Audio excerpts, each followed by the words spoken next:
Hey, my beautiful souls. Welcome to the Spacious Sarah podcast. I am on a mission to bring back the lost art of meaningful conversations that touches our heart and expand our perspectives. My intention is to create a space where you feel seen, heard, and loved. Each episode is crafted to hold that space, allowing you to open up and explore thoughts and ideas in a safe environment.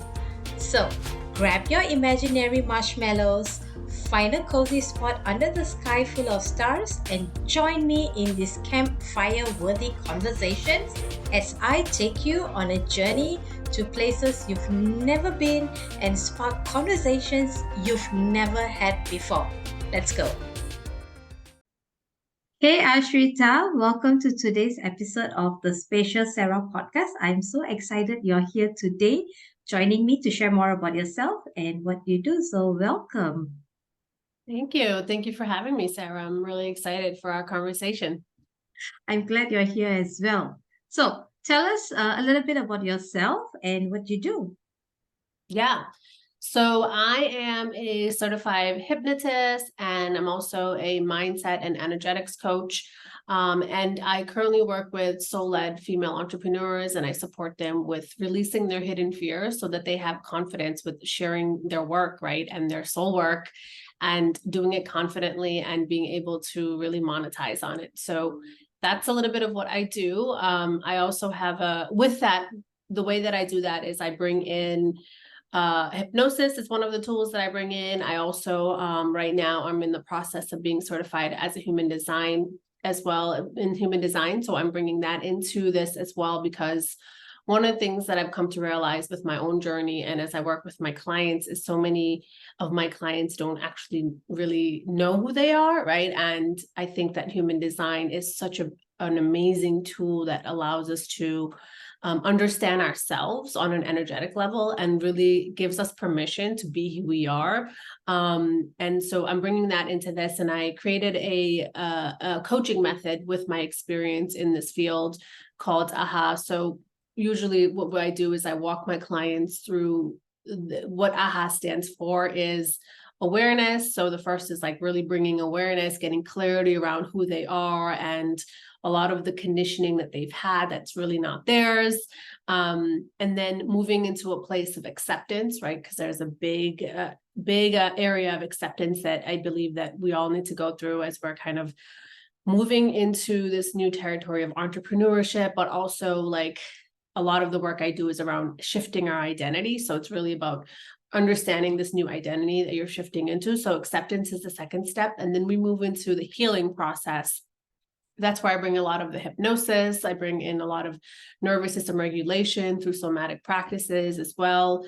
And then we move into what I feel like is the aligned action step. And really, this is where I help the women start to understand who they've already come to a point where they know who they are and they've accepted it, but now it's like really tapping into their gifts and their intuition. I think, you know, being able to utilize our intuition in our business and our entrepreneurship is one of the most powerful things. And so, yeah, that's a little bit of kind of what I do with my clients. And with that, you know, I do have lots of things around like habits, because I think, you know, we do need really solid habits as entrepreneurs, as business owners. I think those things are really needed. And then there's a little bit of like strategy work that I'll do as well with my clients, but that's not something that like I specialize in, but it's just really from my own experience and things that I've tried myself that has, you know, that has either worked or hasn't. So I do a little bit of strategy work on the business side as well. Cool. Thanks for sharing. I'm not sure if you notice, I was excited the moment you said human design because earlier today I had a podcast recording with a lady who does human design, and she did I was open for my human design reading, so she did like a reading on my podcast itself. So that was really interesting. That's so cool. But I have zero knowledge on human design, so it was a little bit all over the place for me. Like I couldn't understand.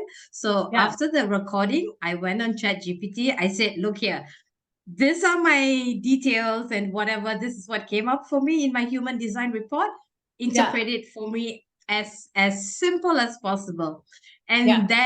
And then ChatGPT did this work. So I'm like, so now I could understand. And I see some resonance in myself as well. Yeah. So for me, I'm also a coach. I Yeah. don't do human design. What I have mastered more is on Enneagram, if you've heard of Oh, Enneagram before. I So have heard of it. I don't know too much about it, but I have heard a little bit about it. Yeah. yeah, so when she was explaining and I was learning more about the human design and my type, Yeah. I'm apparently a generator. Oh, cool. So when she was explaining and I was reading more about it on ChatGPT, I realized, okay, it does makes a lot of sense because I used to be a skeptic when it came to human design. I think probably the way people has put it, like, oh, so this is how you are born, so this is who you are. But to me, it's like, no, I always have the liberty to change who I am and be Yeah. better, right? Yeah. So the people who explained to me initially was more like putting me in a box, and I didn't Yeah. like I don't Mm, believe in that because I always believe as human beings we are always growing and thriving. yeah. So Yeah. now I got more excited about it. And so when you're Yeah. talking about it, I got really excited. And Yeah. I also like the fact that the work that you do with hypnosis and all. Yeah. Because I personally am working with a coach right now, and I know how important it is as women entrepreneurs to, to have a coach with us because Yeah. we have our own mental blocks, our money blocks, and all this trauma and all that, right? So even working with a coach, me being a coach and working with another coach, it's really adding a lot of value and really Yeah. bringing up things within me that I never realized existed. So that's really good. So I love the work that you do, and thank you for sharing. Yeah, of course. And I do want to say quickly, with human design, I actually discovered it a long time ago. I discovered it in 2018 when I first joined my like a coach for the first time in 2018, like a actual coaching container. And I learned at that time that I'm a manifester. And when I learned that, it was like I felt like I was so disconnected to the design because of my conditioning. And we Mm, can talk a little bit about that because of my own conditioning. That there was, one of the not self for manifestors is that we get into anger. So there was a lot of anger there around like, how did I not know this information? Even though a lot of it, I felt like this definitely resonates, right? yeah, And I think the other thing about human design, so I can totally relate to when I first learned about it, I like rejected it completely. And I think the other thing is, one of the things I've learned as I learn about human design, as I start applying it to my clients and supporting them with it, is that like you want to, just like any tool, like you want to use it to support you, not to limit you, right? Because there yes, are ways that I think we as human beings can utilize tools to limit us. And so I think it's really important that it's more about empowerment and helping us be like, give us permission to be who we are. And I think when it comes to human design, it's more about like the energetics, right? So it's really looking at how our energy is designed to support us so that we can reach our potential. Because a lot of people talk about how do we reach our potential, and like, I feel confident that one of the ways is through understanding human design and integrating it. So it's not just about learning about human design, but it's like learning and now can we integrate it? Because a lot of the things that I know that I've learned about human design, it's completely like opposite of my social conditioning. And so I find that really interesting. And for me, it's like really excites me that I get to like decondition from so many things that wasn't really mine, wasn't really mine, but it's something that I just took on because of upbringing and cultural things. And so, yeah, so I just wanted to like bring that piece into this conversation because yes, I totally get it. I think they're just, and especially with the way that it was originated, there is language around it with the founder where some of it is very like negative, even as a manifestor, like they say like manifestors energy is very repelling, and I'm like, oh, I don't know if I like that language repelling necessarily, right? So there is certain language that I think can be disempowering as well. So I just want to bring that into this. Like, I think the way that I look at human design is like I bring it from a more empowering perspective to support us, right? Versus like limit us. yeah. Thanks for sharing that because I think it's so important that we use tools in a way that helps us and not limit us, like put us in a box. And I think Right. the initial stage why I rejected it is because most of the like personality tests we would do like answer questionnaires and things like that. But this is purely based on your, like, based on our birth date and place, right? So I think that's why initially I was like, how can you just tell who I am just based on my birth date? So, the analytical part of me started coming out, Yep. but I totally agree. And I like that you actually explained it, because that's gonna be my next question. Yeah. You talked about conditioning, right? Yeah. Yeah. Um, you wrote about being the first person almost in everything in your life, in your family. Yeah. I think Yeah. to be more, like, to make more sense in a way that um you are the one, in most family there will be a person, like that one so-called quote unquote black sheep, right? The one Mhm. that breaks the generational norm, or breaks the family tree. And Mhm. I think what you've written before this call is that Mhm. you were the one that broke your family tree. And Mhm. I don't think it's easy. It's never easy coming out, being the first in everything in your family. It's not easy. What Yeah. was it like for you? What was your Yeah. journey like? Yeah. Oh, I just got a little emotional as you were saying that. There's a little bit of emotions in there. Yeah, I mean, I would say it hasn't been easy. And it's, I think being the first for like a lot of things. So I'll share a little bit about myself so that Go people, ahead. so your audience can understand where I'm coming from. So, I'm currently in the United States, but I wasn't born here. I was born in Nepal. So I was born in Nepal, and my family, my parents left Nepal a few years before my brother and I to create a better life. Because in Nepal, there's really just not as well, at least at that time, there just weren't as many opportunities. And so they wanted to create a better life. So, like, very immigration story, they came here for better opportunities. And then a couple of years later, they brought my brother and I, who were both born in Nepal. And so I think that for me started once we moved to the US, and I was like the first brown person in my classroom, always being like the one that always like stood out, like even in the classroom, but even within my family. I feel like as a little girl, I've always been very aware. I've been always very aware and like knew things.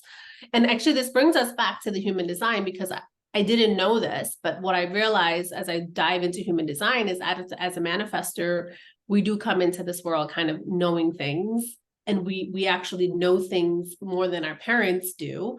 And one of the things that I remember growing up is like I would always ask, my parents are Hindu. And I really appreciate, I really think there is beauty in the Hindu religion, but there's also things that I felt like was questionable and problematic too, as a little girl. And I didn't know fully what it meant. I just knew that I questioned things a lot. And so I would, and there's this thing in Nepali culture, I'm sure you might understand, like where it's like you got to respect the elders.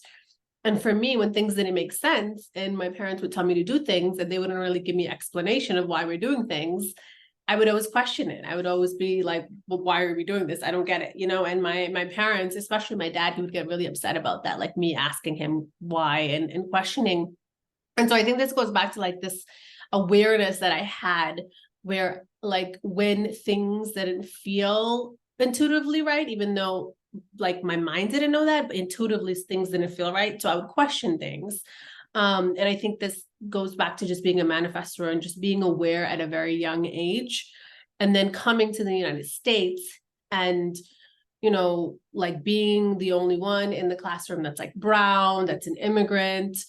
And then just being aware. And I felt like a lot of my life, especially with my childhood, I think the other part of this is that my mom also developed schizophrenia as well when I was young. So that was like another journey that I've had to like go through as a little girl. And, I knew at a very young age that my mom wasn't fully present. Like she wasn't fully there. Like she was, but like the emotions weren't there, right? Like when someone has schizophrenia, they just like don't have the ability to connect and communicate and really be a mother, right? Necessarily. So I knew from a young age that like things weren't right with my house and my family and my parents.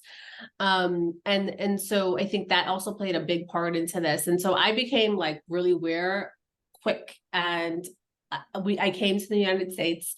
And at the same time, my younger sister was born in the United States as well. And that's when like actually my mom's schizophrenia started to develop and get worse. And so I actually intuitively just took on like more of the motherly role for my sister. It wasn't something I chose. It was just like an automatic intuitive thing. Like, this is what I got to do to keep her safe. Right.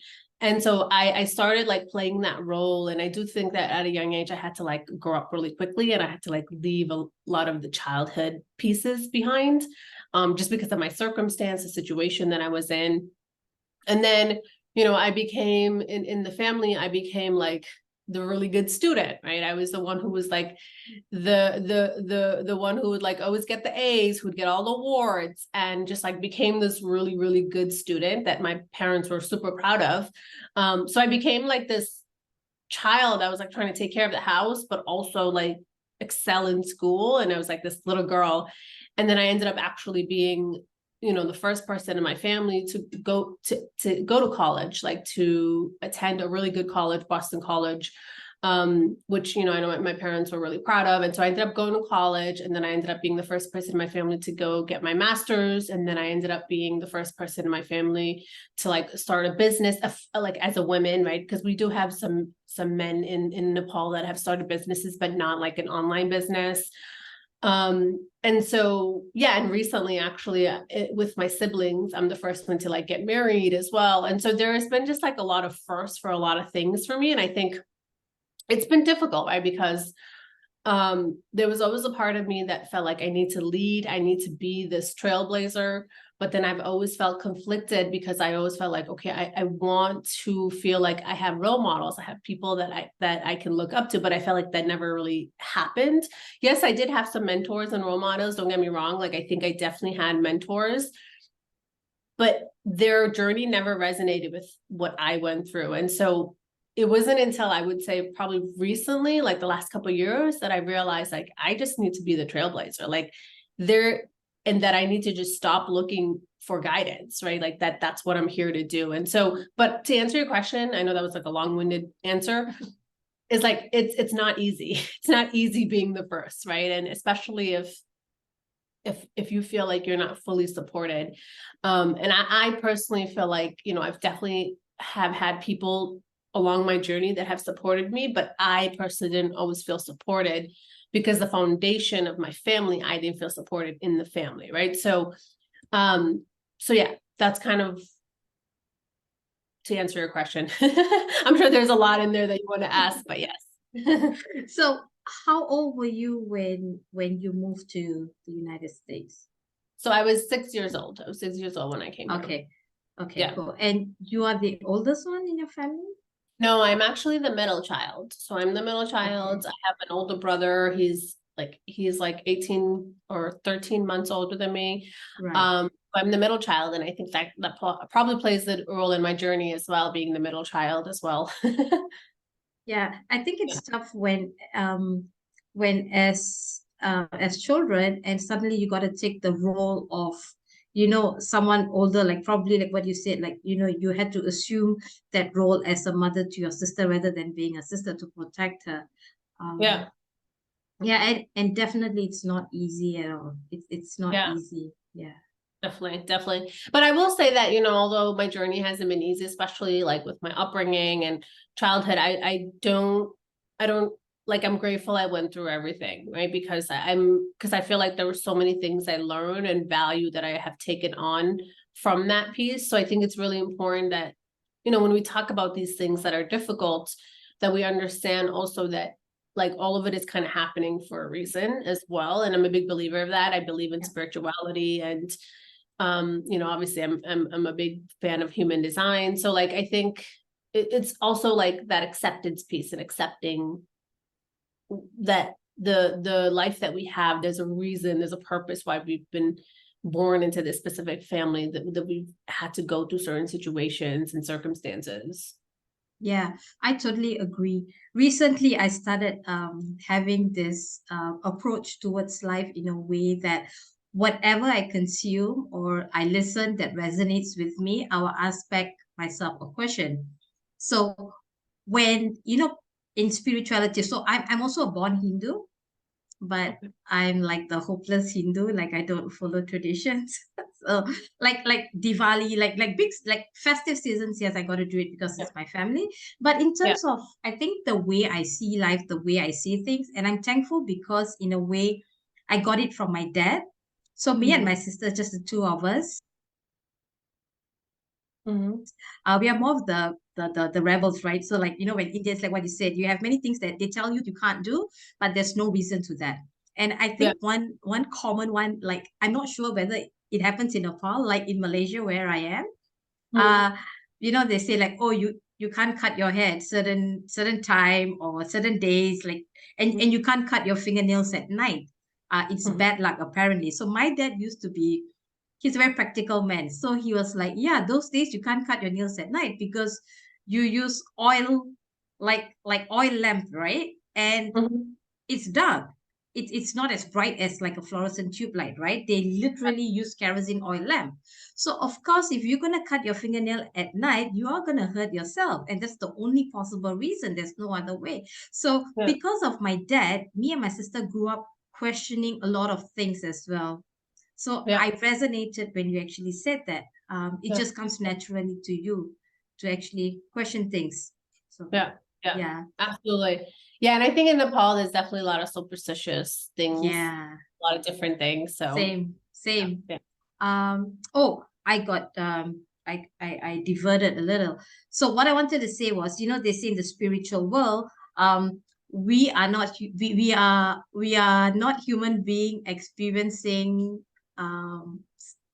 or am I wait to okay to rephrase it, it goes something like we are a spiritual being Mhm. experiencing the human life. So Yeah. then I will go and ask myself, so if I am a spiritual being, and if it's true that we carry our past life with us in this current life, what can I do to make it right in this life so that I do not carry forward to the next life? Yeah. And I think that's how I've been approaching life as well these days, like asking more questions. So if something resonates with me, so now that I'm learning more about human design, and I will probably ask myself questions like, so if I am a generator and generator are like this, how can I be better so that I can serve better, I can Yeah. show up better and help others as well. So yeah, Yeah. thanks for pointing that Yeah. out. Awesome. Yeah, of course, of course. Yeah, and I think I will say, if you're just learning about human design, it takes a little bit time to get used to. Because our social conditioning, and this is not just US, like all over the world, is so completely opposite because we operate very like head focused, very rational, logical thinking. And human design is all about tapping into your gifts, into your body, into your intuition. And that's still still very much a stigma, right? Because I work with right now a lot of engineers and I've worked in the corporate world and my intention and my goal is to bring this to the hypnosis, the human design into this world, but there's still a little resistance. And so, I will say if you are having a hard time, just allow yourself to be there and it's okay, right? Like and the thing is, I will say that, we are moving into a space now in the next couple of years by 2027. There's going to be a shift that's happening where people are actually understanding that like we are our own guru, we have our power, and it's no longer just about the physical body, but there's more than just the physical body, right? So I just wanted to share that piece with you as well. Yeah, I think in the recent years, especially now, like probably in the last 2 decades where the internet has grown so much, and even if you look just in the past 1 year or 2 years, we have grown so much in technology wise, right? And Yeah. I'm not surprised by like what you said, by 2027 more people will actually be aware and conscious about what they can create for themselves and for others to make this world like really a better place. Because yeah, Yeah. Yeah, there's a shift happening for sure. And so I think it's important for us to really focus on that because, our media and everything else wants us to focus on all the things that's not going well. And it's like, what about all of the people that are doing amazing work? And so I think podcasts like this is perfect, right? Because it's an avenue to bring out all of the amazing things that are happening. You talked about overcoming childhood trauma, right? And I think many people, myself included, we don't realize that we carry our childhood trauma with us. Um, just to give you some context, or like how I have stopped myself from showing up, right? I used to struggle a lot in showing up. I used to just hide. Although I know so much, I've spent over 20 years working on myself, learning different modalities and all, but I still struggle with showing up. It wasn't until recently I found out why. Um, Mm, Naturally, I'm someone who's very optimistic. I always look at things at the bright side. No idea where it came from, but as young as a child, I've always been that way. Like everything happens for a reason. That's how I've always approached life. I mhm, found out that the reason why I don't show up or I am afraid to share something is because when growing up, being the youngest in the family, I was always the last to know I was the last to know most of the things that's happening because I was the younger one. mm, So my mom would share stuff with my sister. So my sister is the one, my older sister is the one, although we're just 3 years apart, she will always be the one who knows whatever's happening at home, except for me. mm, And mm, then I never realized until recently that that also showed up in my relationship, like mm, among friends, in my intimate relationship. I'm always the last one to know everything, and it mm, always pissed me off. When I realized a couple of months ago, like why I don't show up, because very, very unconsciously, there's this voice in my head which I never knew existed, but it goes something like this: if 8 billion people in this world already know, what new are you sharing? People already know. Remember, you're always the last one to know everything. So, what's the point of you sharing?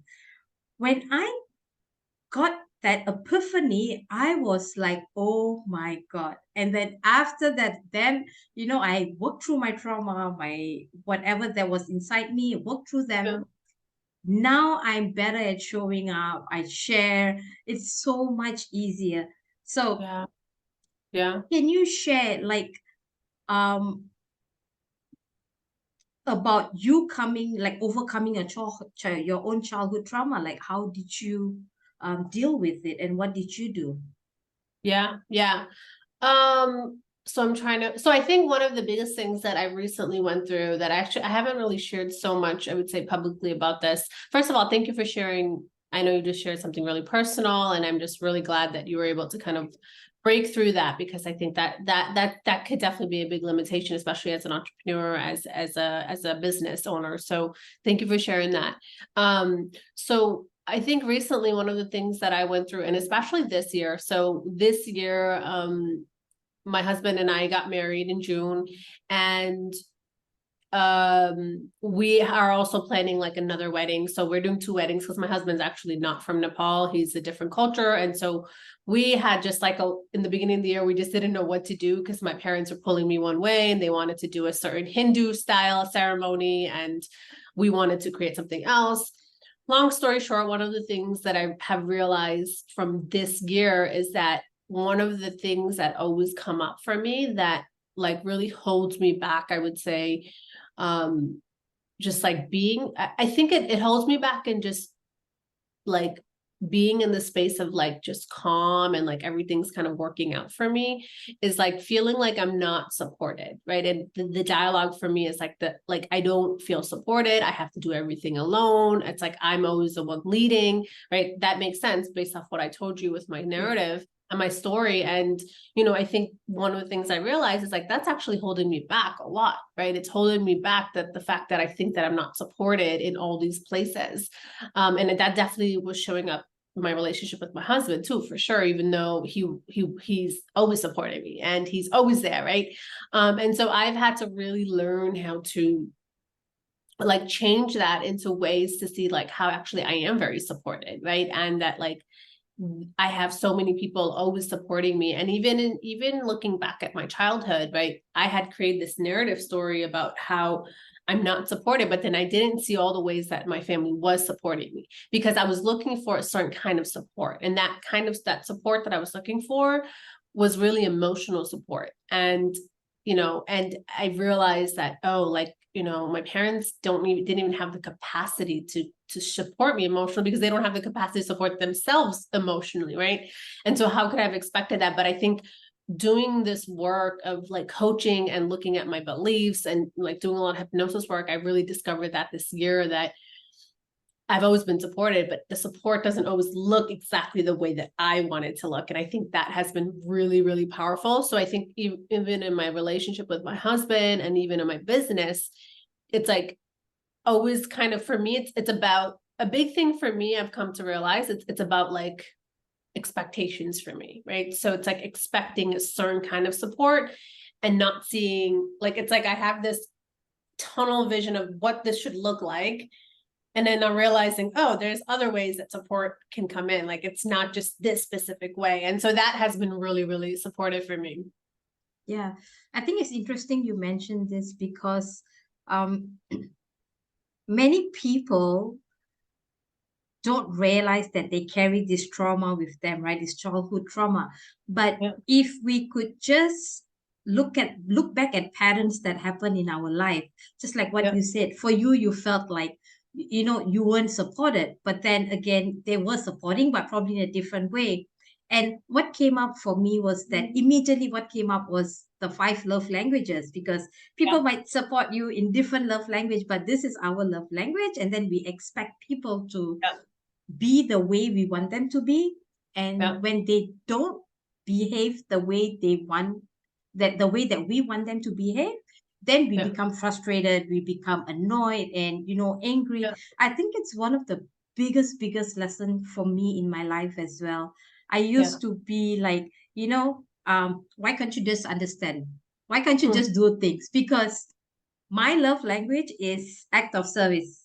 So mm, I would go my way all out to do things for people. And when mm, people don't do that for me, yeah, I get upset silently. I get upset. I don't show it to them, but I get upset and disappointed. But now, like yeah, learning more about myself, learning about, there's different people, the way they behave, they respond yeah, differently. I think it's yeah, so true. Like you said, when you learn to accept, yeah, acceptance is such a huge key, right? When you learn to accept yeah. not just others, but also yourself, it Mhm. becomes so much easier. So Yeah, much for easier. sure. For sure. Yeah. And I think for me, like my love language actually is my top love language. And I didn't realize this either. I thought it was acts of service. It's second, but my first one is words of affirmation. And that's the thing. I'm very verbal. I like to talk about things. I like to communicate. I like to express things. And, my family growing up, they don't have the language. They didn't know how to express themselves. And so there was a huge disconnect. And so it's like the words of affirmation for me is like a big one for me. And that, yeah. So I think the five love languages, learning about that is just it's such a supportive too.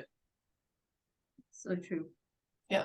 Um, what sort of energy healing do you do, and like how do you incorporate them into your practices with your clients?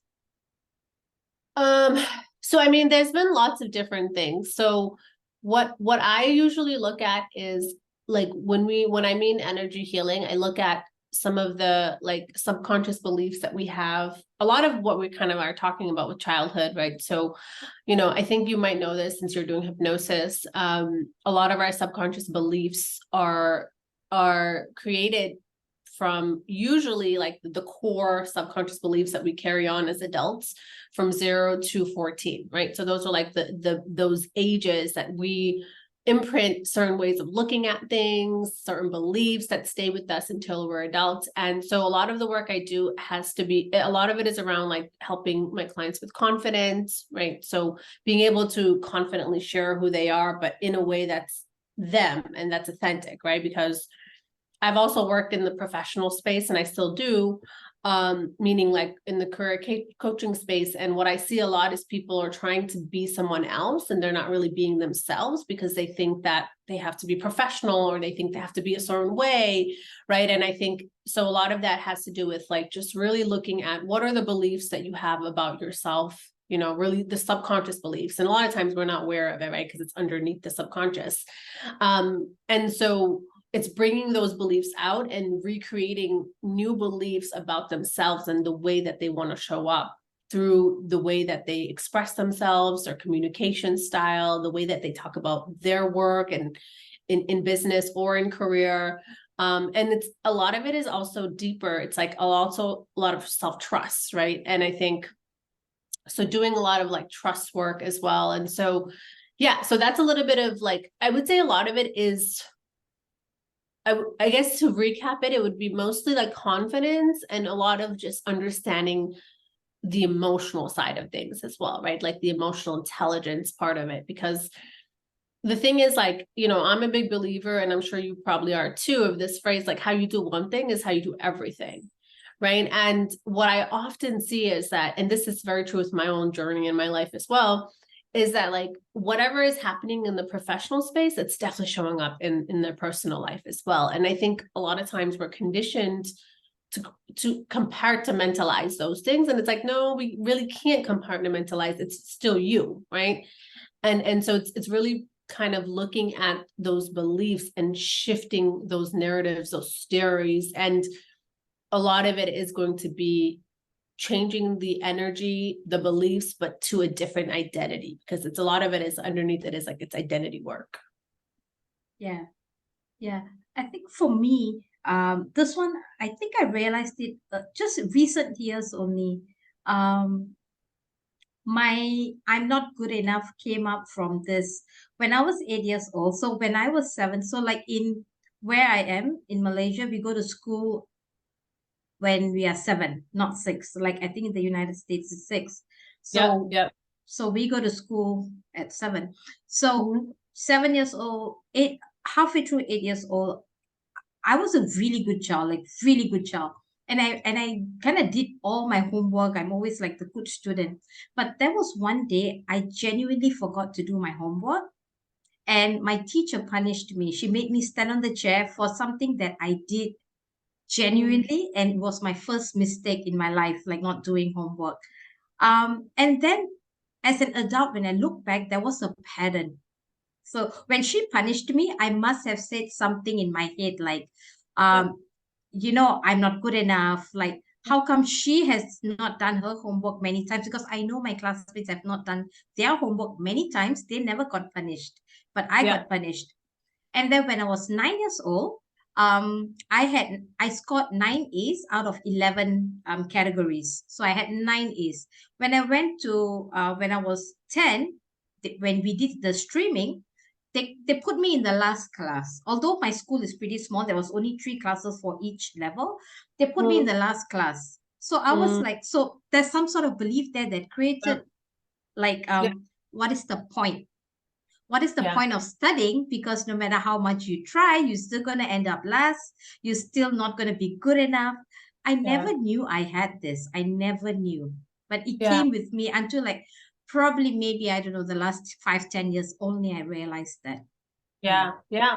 Yeah, those things will definitely stay with you, especially at such a young age. You just reminded me of when I was in the United States and, you know, I was kicked back. Like I had to repeat a grade in third grade because they said for my English, right? And so I know that definitely made an imprint in like my college years and even high school on like how I feel like I express myself with the English language. Like I always had this belief that, oh, I'm not good at writing. Like I'm horrible at writing. I'm horrible at communication. And then I realized like, actually, that's one of my strengths, right? You know, like when I started to work in the professional space. So it's so interesting how that does play a big part of it. And I think, you know, going back to what you were saying, it's like a lot of the work is really around the not good enough, but like underneath that is it's the self-worth, right? It's the Yeah. self-worth that we're really looking at, and looking at how are you valuing yourself? How are you looking at yourself? How are you seeing yourself? And I think that is really, really critical, especially for entrepreneurs, especially for business owners, right? So yeah, Yeah. absolutely. So true, so true. Loving this conversation that we are having. Yeah, I love it too. So, can you share why is it so important to surrender? And like, why do people hold themselves back? Like, based on your own experience working with clients, like, what are the common patterns that you have identified or see with your clients that comes up? And why is it just so difficult for people to trust the process or something bigger than them? Yeah. And just let go. Yeah. Yeah. I feel like that's a big question because it's going to be so many different things, right? It's going to be so many different things depending on the individual. And it's not always going to be, what I've learned is it's not always going to be like ages 0 to 14. Like I've worked with clients who've experienced things in their college years or even in the teen years that have stayed with them until now, right? Until now they're parents and they have kids. So, I think a lot of it is going to be like, I mean, a lot of it is the 0 to 14, right? So those core years, and like, what are we exposed to at that time? What is our environment? What is like the support look like? What are people telling us at that time? What are the beliefs of our parents? What are they thinking, right? So it's gonna be a lot of different things, but it's really gonna be, the subconscious beliefs that we take on that I fully believe is what a lot of times holds people back. And the other piece is that our culture and our society doesn't really value like this kind of work yet, right? Like the mainstream doesn't value this kind of work and exploring our past and looking at what are some of the subconscious beliefs. And even in like, for example, I've worked with hundreds of engineers in the tech space, in the career space. And like for them, like being able to just sit and reflect and journal is like the hardest thing ever, right? Because it's like, it's not normalized yet. It's starting to, definitely in the coaching space, it's so normal, right? Like in the coaching space, but I'm talking about larger masses. Like just this simple thing of just like, let me find time for myself to reflect on what's going on internally. Like that's so foreign for people, right? And so I do think that like the social conditioning plays a role in this. Like there's so many components, right? There's the component of like your familial conditioning, and then there is the conditioning in the education, but then there's larger media, and then there's like the world at large. So there's like so many layers of conditioning that's happening. And I feel like that is a big part of why people are held back, because a lot of times, and I actually have a master's in higher ed, so I know a lot about the education system. And our education system is kind of here to like teach us how to be like more like each other. And there's like it takes out the individuality of us, right? It's more about the system of like you go to college, you get a degree, and this is what everybody does. And so it's a lot of it, as I'm talking to you, it's like a lot of it is about safety and doing things that takes out the individuality in us, right? It takes that out. And I find it so interesting how I work with so many people, and I work with clients that haven't even like really thought about what is it that brings them joy. Like what are things that bring you joy?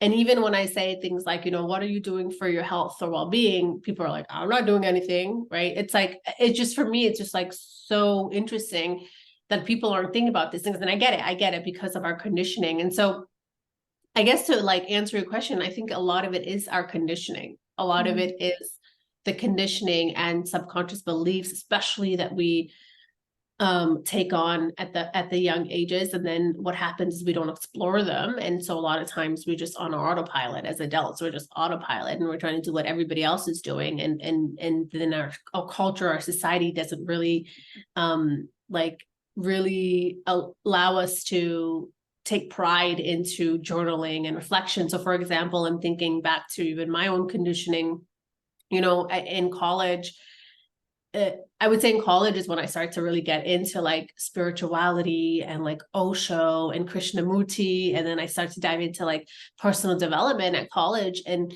I personally had to like hide that from my friends because they would like make fun of me. They would like say little things like, oh, Ashrita wants to like stay home while we're partying and she's staying home here reading these books. And I used to like hide it. Like I used to like hide like I'm doing self-help work and spirituality. And because it's not really, at least I think it's more accepted now, but it wasn't really accepted when I was in college. And so, yeah, I think there's so many layers of this, but I think it's the conditioning. It's what we take on when we're really little as well. I think to add on to that, right, I agree to you with feeling like a foreign when it comes to doing with self-development work and things like that. I felt like that. I think for the last probably 15 years over, because it just starting to get more, people are now being more aware. There's more awareness on mental health and things like that. But to also elaborate on what you said about conditioning, right? um I- Human beings, we being human beings, we thrive in tribes, right? And if you go back to history and even during our ancestors time, in caveman time, they were all Yeah. conditioned to survive. But Yeah. those times, during those era, you gotta train yourself to be on survival mode, because you don't know when would a tiger jump out from the bush, right? Yeah. But Yeah. because this has been passed down generation after generation after generation, today we do not have tiger jumping out from the bush, and we don't have Yeah. to be in the survival mode. But people still stay in that survival mode because there's not much of awareness there. Yeah. Yeah, and Yeah. I think that's and it's so right, like what you say. Our school Yeah. teaches us to. I'm someone who's just against the, not to say against, but I'm not a fan of the educational system just because of how it's done. I am more towards alternative school, creative Yeah. schooling, and things like that, because I think those are really life skills that we teach our kids. Yeah. um when you go to school, we are being graded, we are being judged based on a 45 minutes, a 1 hour exam. And Yeah. those marks become our identity, or so called the qualifications to do everything else. It's like we are being judged for something. Like I Yeah. know many school kids, like my classmates, like those who went the same school with me, those who did really well, they're completely doing nothing now, or not even utilizing their talent. And Yeah. people who did poorly in school are business owners, and Yeah. they are doing so much. Yeah. So yeah. Yeah, no, I totally agree with you. And yeah, I think again, a lot of it is about the survival, the safety, right? And the other piece is like, I do a little bit of work around this with the nervous system. Is like, that's what our nervous system knows, is the survival. So it's about, can we retrain and reprogram our nervous system to feel calm and to see that, okay, we aren't under a threat. Like you don't need to actually be in the survival state, right? And so there's a lot, I think, that's coming out right now about like how our body knows these things. Our body is tracking this, like that, those survival patterns that's been passed down generation to generation. And so, yeah, I think it's spot on. Um, since you brought up nervous system, and it's something that I'm probably the last 2 months learning more about my own nervous system and how I respond to things, because Yeah. I've always been someone who worked on my mindset. So it's always about the mind, mind, mind. Mm. To me, it's Yeah. like I think anyone who starts the personal development journey, it always begins with the mindset. But I Yeah. think it also comes to a point where it's not about the mindset anymore. It's the Yep. nervous system, because Yep. obviously, if what you're doing is working, what you wanted would have already shown up. But I do have things in my life that I really want, and it's not showing up yet. Yeah. So that's when I realized, okay, perhaps it is my nervous system, and just Yeah. exploring a little bit more about it. Yeah. Could you share some practical tools like someone can start doing on their own in terms of Yeah. regulating their nervous system? Yeah, for those who are Yeah. listening. Definitely. So I think for nervous system, like things like breath work is going to be really supportive. You do have to be careful with breath work, because there's a certain way that you want to do it, but just like breathing is really supportive with your nervous system. Also movement, right? So I used to be a personal trainer. And so like movement in general is going to be really supportive for your nervous system. So it doesn't have to look like fitness necessarily and lifting heavy, but it can be something simple as just like dancing and moving and going for walks, right? Being outside in sunshine more instead of being in front of your computer all the time. I think keeping track. Also, the other thing is, and this is something that I support my clients with a lot, is like shifting the pattern of like waking up first thing in the morning and looking at your phone, right? Or looking at your phone before bed, right? Or so like simple habits, right? So we go back to habits, like these little habits that we don't realize is actually impacting our nervous system, and it's impacting so many things that like support us, whether it's like the way that you communicate about things or like the confidence that you have with yourself. Even, I think there's some studies now on like just like weight loss as well, like your body holds on to certain things as well. And so I think, doing those things that are healthy. So movement, being mindful about how much time you're spending on technology. I don't have my glasses right now, but I always have the glasses. I see that you have glasses to support you with your laptop. Grounding is one that I go for a lot. So right now it's raining outside, but the first thing I will always do is I'll take my dog outside. We'll go out in the grass. I'll go barefoot. I'll just walk in the grass, or I'll just sit on the grass and I'll just sit in silence, right? Just being in silence and being with yourself. The other piece is nature. I spend a lot of time in nature. That's one of the great ways that you can start regulating your nervous system. There's other things like, like rocking can support you as well. Some of the things that I implement in my hypnosis now is like humming and like really opening up your throat as well. So like humming, gargling, cold exposures are actually really good for your nervous system as well. So there's like a plethora of things that you can try on. And I think, for people that might not have access to certain things, like something simple is just limiting technology and going outside in sunshine the first thing in the morning is a great way to start regulating your nervous system. I agree on the technology part. I have a day every week that I just don't look. Like, I still have my phone because I journal with my phone. Like, I use Notion to write down my thoughts, but I Yeah. completely do not turn on my data or my Wi-Fi, nothing. So I don't Yeah. receive messages. All my notifications on my phone are actually turned off. So I don't, except for WhatsApp. So I Yeah. don't have Facebook, I don't have Instagram, unnecessary notifications, nothing. So it's all Yes. turned off. And Yeah. so much of difference, like what you say, using the phone before bedtime, there's so much Yeah. of difference. Even I can tell for myself, when I Yeah. use my phone just before heading to bed, I Yeah. drag myself to wake up. Like yesterday, I was just scrolling mindlessly. Even people who like me, who have practiced awareness and being mindful, I struggle with that as well. Yeah. Sometimes, Yeah. just that Yeah. 10 seconds of TikTok video can go up to 3 hours. Yeah. And I was like mindlessly scrolling, and it Yeah. took me so much of strength to wake up this morning. And I hate each time when that happens. But I feel Yeah. so much at ease and peace and calmness when I just put my phone away 1 hour before I sleep. Just don't Yeah. look at my phone and probably read a book. And then I just wake up um, naturally the Yeah. next day at That's what 5 I do is a.m. I read before bed, and that's been really supportive for me. So I'm not on Yeah. my phone. And there was something else that I was going to say. Oh, like the thing about technology and especially social media, right? Is that like, uh, it's very addictive because every time we go on social media and we get likes or we get notifications or we get messages, it's a dopamine hit, like Yeah. for our body, right? And our mind. It's like this Yeah. dopamine rush. Yeah. And so the reason it's difficult is that's why, because there's actually something happening biologically in there. Yeah. So it's not just you, it's not because you don't have discipline and you're like not disciplined. It's like it's literally this dopamine hit. So we have to be very mindful of knowing that information and saying, okay, like it's time for me to put my phone away. And so for me, like limiting social media and being on Facebook and Instagram, like that one has been huge for me. Is, of course, I my work is on social media, but I'm not ever on there to scroll, or, sometimes I will say I do get caught up by some of the reels because they're really good. But other than the reels, I would say I'm pretty good with the social media.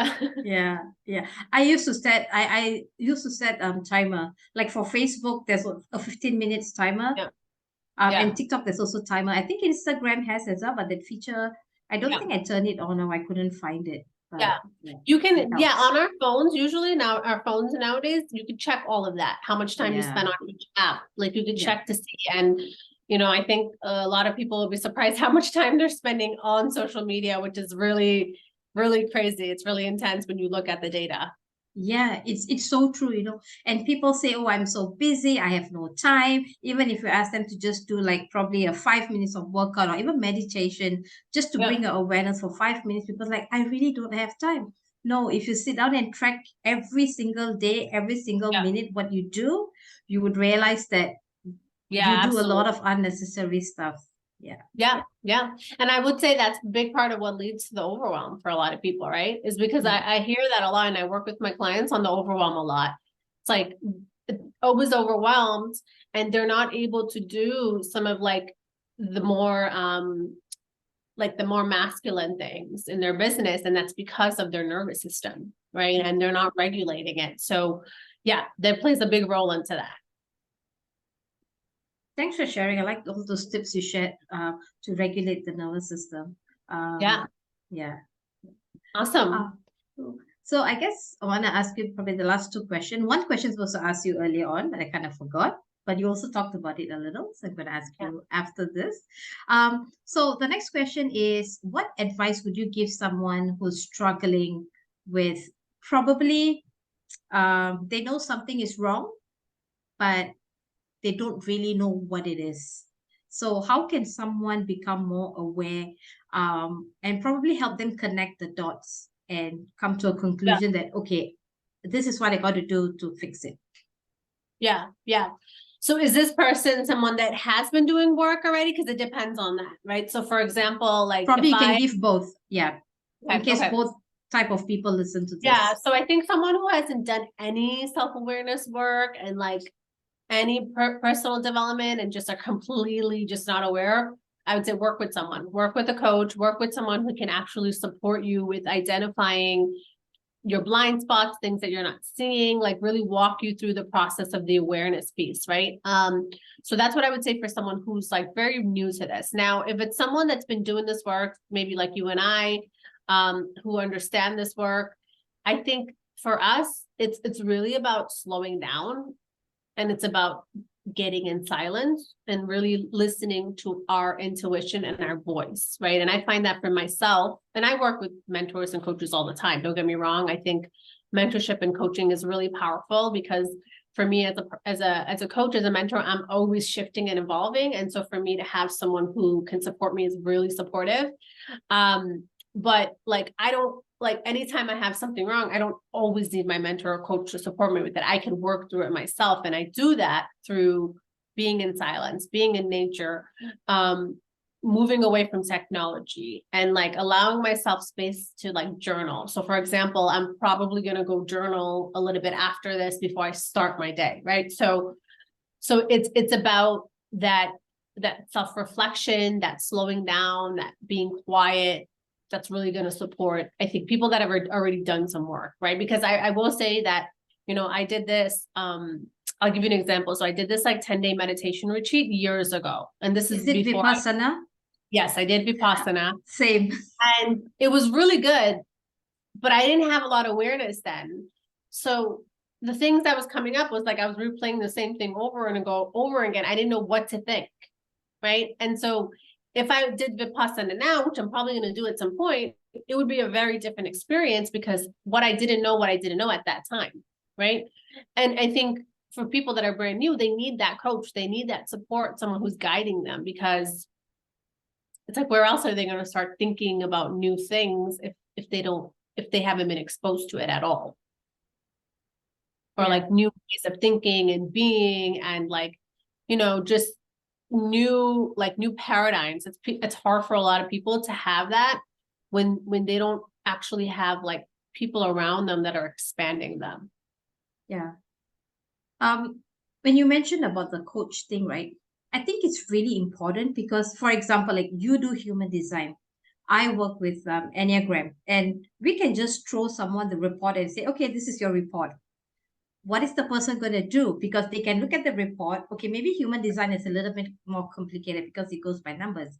Like for Enneagram, if I give them my 18-page report that tells about themselves, which I have done the debrief with someone, and previously before unpacking that with them, they would look at it and be like, oh, okay, that's it.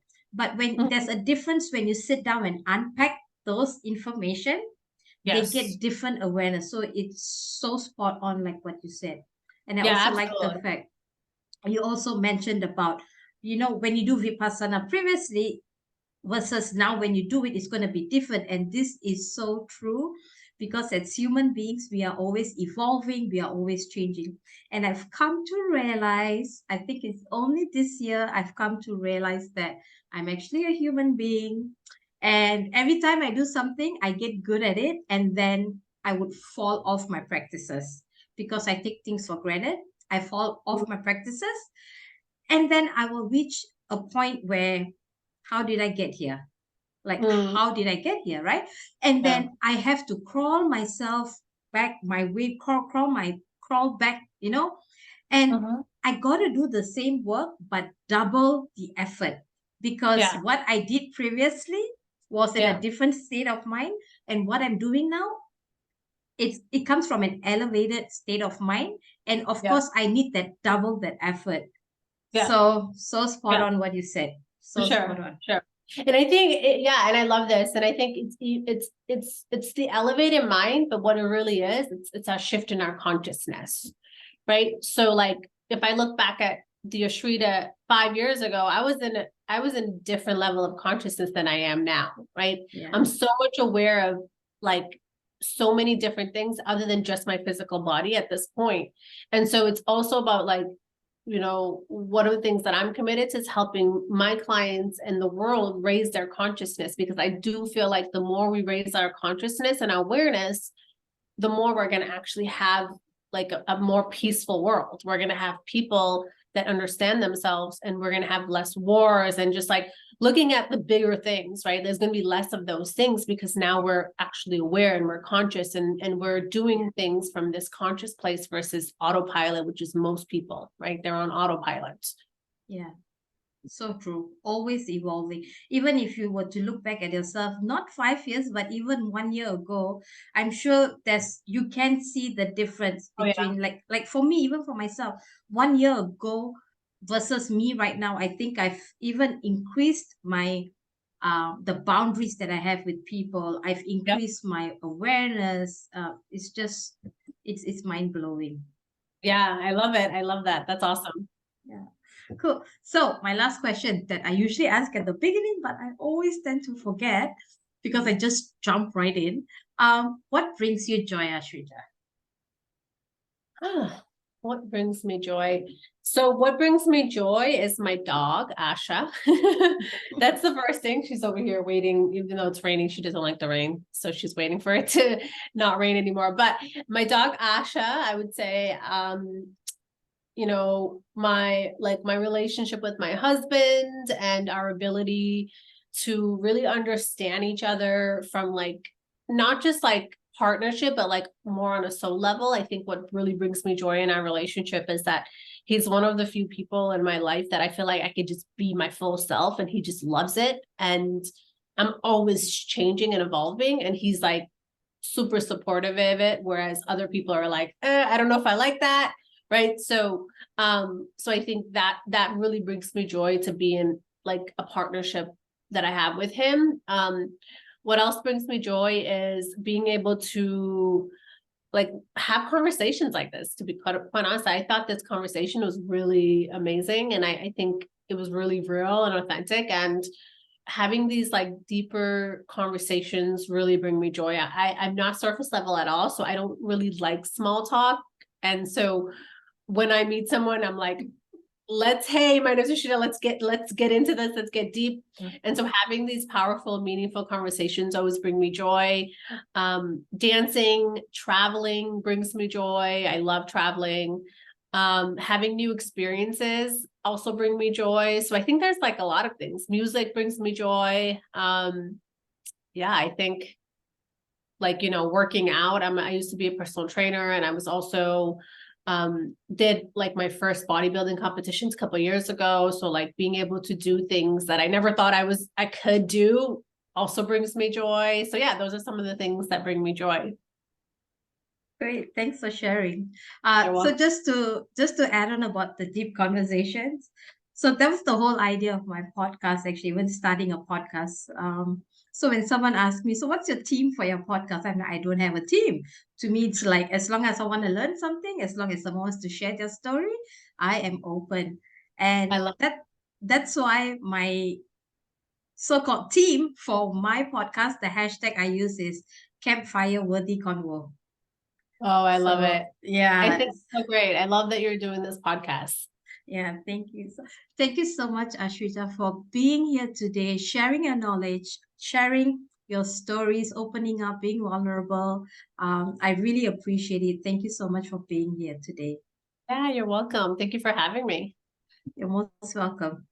Thank you for joining us on this soul enriching episode of Spatial Sarah, the podcast that brings back the beauty of meaningful conversations. I hope you enjoyed today's episode, and I invite you to carry the inspiration from these campfire worthy conversations into your daily life. Embrace the power of connection, open your mind to new ideas, and continue exploring the depths of our own thoughts. Share this episode with someone you know will benefit. Follow and tag me on Instagram at I am Sarah Sammy, hashtag campfireworthy convo. Until next episode, keep dreaming, keep connecting, and keep embracing the magic of meaningful conversations. Signing off, your spatial buddy, Sarah.